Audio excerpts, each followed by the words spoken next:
कश्मीर में आतंकवादियों द्वारा किए गए नरसंहार पर मऊ में बड़ा विरोध प्रदर्शन।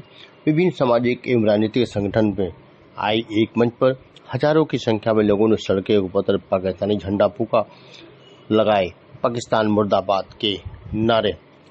आपको बता दें कि मऊ जनपद में कश्मीर में आतंकवादियों द्वारा किए गए नरसंहार पर मऊ में बड़ा विरोध प्रदर्शन किया गया है। कैंडल मार्च निकाला गया है। वहीं हजारों की संख्या में लोगों ने सड़कों पर पाकिस्तानी झंडा फूंका है। कहा पूरा देश एक सरकार अब लेगी निर्णायक भूमिका, 26 के बदले 2600 चाहिए, ऐसा लगाया कहना है यहाँ के मऊ वासियों का।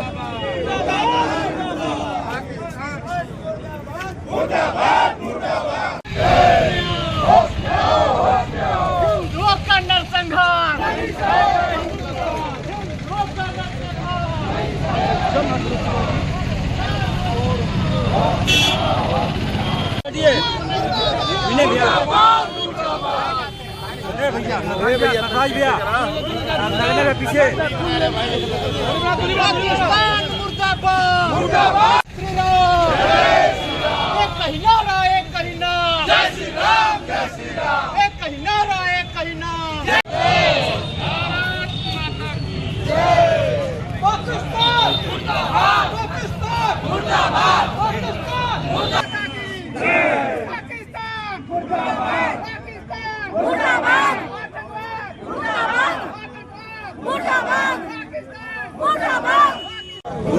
भजन राम को पाओ, जन्म जन्म के दुख विश्राम, अंत काल रघुवर पुर जाओ, जहाँ जन्म हर भक्त कहाई, और देवता चित न धरई, हनुमत से सर्व सुख करई, संकट कटे मिटे सब पीरा, जो सुमरै हनुमत बलबीरा। जय जय जय हनुमान गोसाई, कृपा करो गुरुदेव की नाई, जो सत बार पाठ कर कोई, छूटौ बंद महासुकोई।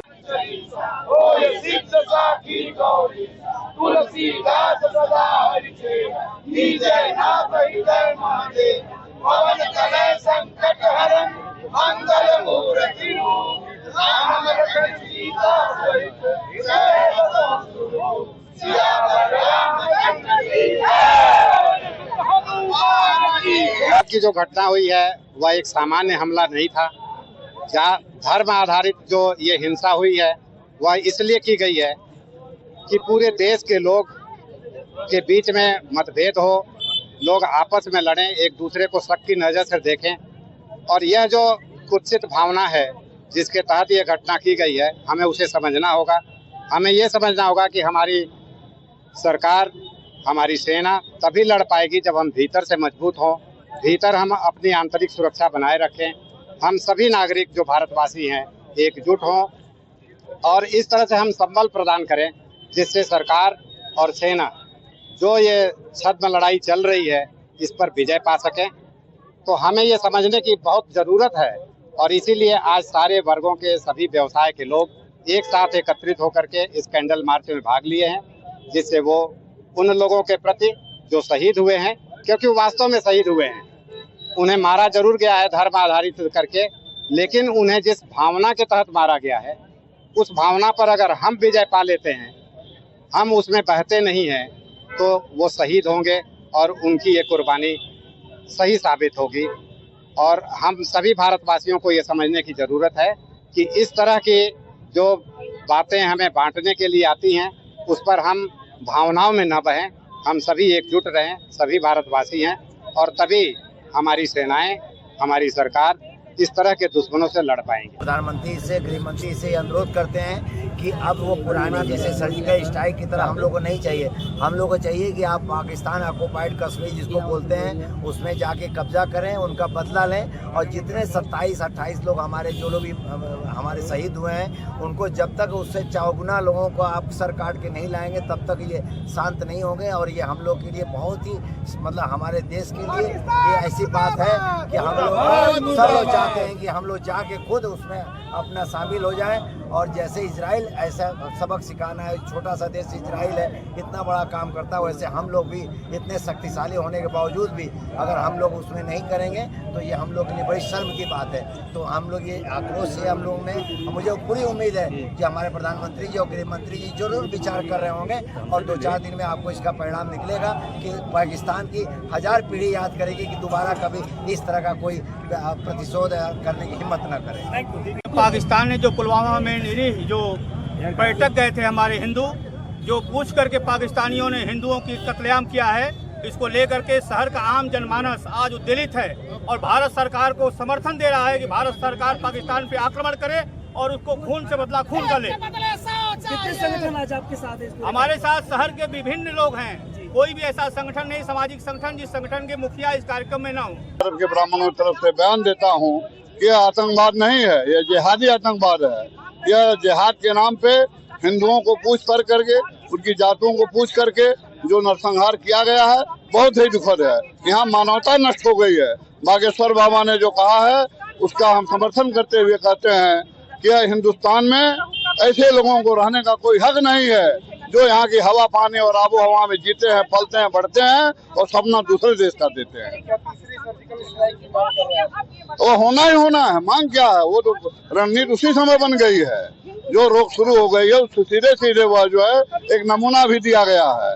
वास्तव में इसका निदान तभी होगा जब तक यहाँ के लोग मुसलमानों को यह सबक न सिखा दें कि अगर हिंदुस्तान में रहना है तो वह हिंदुओं की भावनाओं का आदर करें, सम्मान करें। तभी विश्व हिंदू परिषद और जितने भी धार्मिक संगठन हैं, हनुमत सेवा समिति और हमारे मऊ नगर के धार्मिक संगठन और जो भी व्यापारी संगठन, सभी संगठनों का एक ये विशाल जुलूस था और विरोध प्रदर्शन था। जो विगत दिनों हमारे हिंदू परिवार के लोग जो है जम्मू कश्मीर में अपने परिवार को लेकर के वहाँ घूमने के लिए, टूरिज्म के लिए गए थे और उन पे जो है निर्मम हत्या उनकी की गई है। वहाँ पे ये नहीं पूछा गया है कि आप ठाकुर हैं कि बनिया हैं कि आप हरिजन हैं, बस उनसे ये पूछा गया है कि आप हिंदू, बस वो कहें कि हिंदू हैं और इस पे तड़ातड़ गोली उनको मार दी गई है। जो कि ये घटना बहुत ही दिल को कष्ट देने वाली है कि कट्टरपंथी अब इतनी हद तक बढ़ गई है कि अब जो है अब हिंदू पूछ करके गोली मारा जा रहा है। तो ये अब मोदी जी अब इस घटना को लेकर के इतनी बड़ी कार्रवाई होनी चाहिए कि उनकी आने वाली पीढ़ियां याद करें, नहीं तो अब हिंदू बर्दाश्त करने वाला नहीं है और हिंदू भी अब शस्त्र लेकर के रोड पे उतर करके और अपने सम्मान की रक्षा करेगा और जो भी हिंदुओं के साथ ऐसी कोई भी कृत्य कोई भी करेगा उसको हिंदू स्वतः बदला लेने का काम करेगा। अगर सरकार ये नहीं करती है उनके साथ बर्बरता तो क्या पाकिस्तान भी कुछ करेगा? भारतीय बिल्कुल कर सकता है। अगर हिंदुओं पे जो इतना भीषण वो हुआ, उनके बच्चे वहाँ बिलख के रो रहे थे, उनको जो है उनका पैंट खोल के देखा गया, उनको कलमा पढ़ाया गया, ये कितना ये हिंदू समाज के साथ निबरता कि इतना भारत हिंदुओं का देश है, इतना 1 करोड़ लोग हिंदू यहाँ रहते हैं और उनके साथ इतना बड़ा ये दुर्भाग्य किया गया है, ये बहुत ही दुखद है। मैं इनसे पूछता हूँ, जब आतंकवादियों के शव यात्रा निकालते हैं, जब आतंकवादी मारे जाते हैं, जब उनकी शव यात्रा निकाली जाती है तो लाखों की भीड़ किसकी होती है? अगर आतंकवाद का धर्म नहीं होता तो लाखों की भीड़ किसकी होती है? मैं शहादत को सलाम करता हूँ उस घोड़े वाले को भी जो मुसलमान होते हुए शहादत को प्राप्त हुआ। निश्चित रूप से उसकी जगह जन्नत में होगी, लेकिन उसको ढाल बना के पूरी घटना को नकारा नहीं जा सकता। आज एक ईसाई महिला भी कहती है कि मेरे पति से कहा गया कि कलमा पढ़ो और वो ईसाई महिला बोलती है कि मैंने कहा कि मेरा पति तो ईसाई है या कलमा कहाँ से पढ़ पाएगा, तो उसके बाद उसे गोली मारी जाती है। तो अपने आप में संसद भवन में जय फिलिस्तीन का नारा देने वाले भी कटघरे में आते हैं, जिन्होंने इस तरह के हमास के तर्ज पे हमले को बढ़ावा दिया है। पहली बार धर्म के आधार पे हमला हुआ है। हृदय बहुत द्रवित है। मोमबत्ती जुलूस तो कुछ भी नहीं है। सरकार को यह चुनौती है, सरकार क्या करेगी? हम तो कहना चाहते हैं, अब तो मेरे मन में यह सवाल उठता है कि कहो स्वर्ग से हिंदू हैं, हम दमन चक्र के बिंदु हैं, हम दमन चक्र के बिंदु बन के रह गए हैं। अब हमें हिंदू के नाम पे मारा जा रहा है।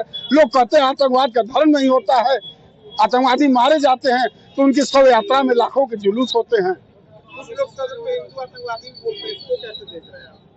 जी, कुछ सदन में हिंदू आतंकवादी बोलते हैं, इस तरह के शब्दों का उपयोग किया है, तो उसे कैसे देख रहे हैं? बिल्कुल, यह जो लोग कुछ ऐसी राजनीति करने में लगे हुए हैं, अरे यार उनके लिए भी सबक है कि राजनीति में विरोध करते करते कम से कम देश का तो विरोध मत करो, धर्म का तो विरोध मत करो। कौन सी लाइन में फंस गए हो यार कि तुम अपनी जुबान नहीं निकाल पाते हो। आज अखिलेश यादव का बयान आया है, अच्छा सवाल किया है आपने। आज अखिलेश यादव से पूछा गया है कि कानपुर में जो शुक्ला शहीद हुए, क्या आप उनके घर जाएंगे? उन्होंने कहा मैं उनके घर नहीं जाऊंगा, मैं जाऊंगा तो वहां विरोध हो जाएगा, लोग तरह तरह की बात करेंगे। अरे तो ऐसा कर्म क्यों करते हो यार कि किसी के घर जाने में भी शर्म आए? कम से कम अपना किरदार तो ऐसा रखो कि कहीं जाओ तो गर्व महसूस हो। वहाँ एक मुख्यमंत्री जा सकता है, वहाँ कांग्रेस पार्टी के नेता जा सकते हैं, सभी पार्टी के नेता गए। अखिलेश यादव कहे कि मैं नहीं जाऊंगा, मैं जाऊंगा तो मेरे विरोध में नाराबाजी होने लगेगी। तो ऐसा चरित्र ही क्यों अपनाते हो? क्यों आतंकवादियों के हित की बात करते हैं कि आपका विरोध